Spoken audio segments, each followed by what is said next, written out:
Hai semua budak-budak Barat MY, terima kasih sudah like, share dan subscribe channel ini. Semoga korang suka dengan konten yang kami buat. Jenazah ibu berseri-seri berbau harum.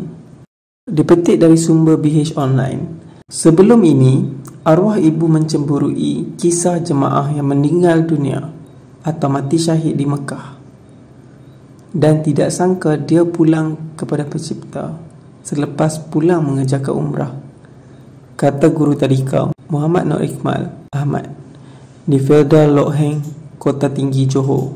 Muhammad Nur Iqmal, 21 tahun, yang juga anak bongsu kepada 5 beradik, berkata beliau tergamam apabila menerima panggilan pada jam 12 tengah hari Jumaat lalu daripada juru terbang yang memaklumkan ibunya, Nur Asyah Awi, 53 tahun, sudah meninggal dunia. Sebelum memulakan penerbangan pulang ke Malaysia, beliau berkata ibunya ada membuat panggilan video menghubunginya dan adik-beradiknya, menyatakan sudah berada di Jeddah dan ketika itu dalam keadaan baik dan langsung tidak menunjukkan sebarang perubahan.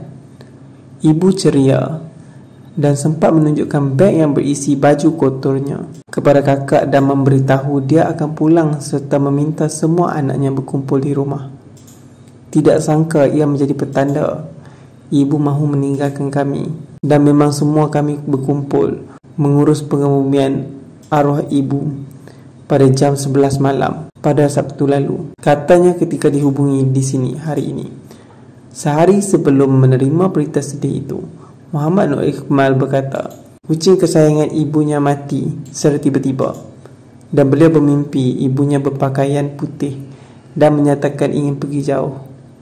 Malah arwah ibunya juga sempat berpesan kepada adik-adiknya supaya menjaga bapa dan sentiasa mengekalkan hubungan baik sesama sendiri.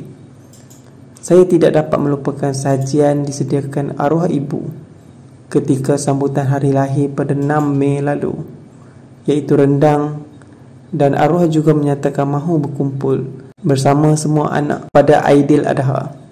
Ketika di Mekah, kami juga dimaklumkan bahawa ibu membantu seorang jemaah warga emas sebilik dengannya ketika wanita berkenaan dalam keadaan tidak bermaya. Arwah ibu tiada sebarang sejarah penyakit termasuk kencing manis atau darah tinggi.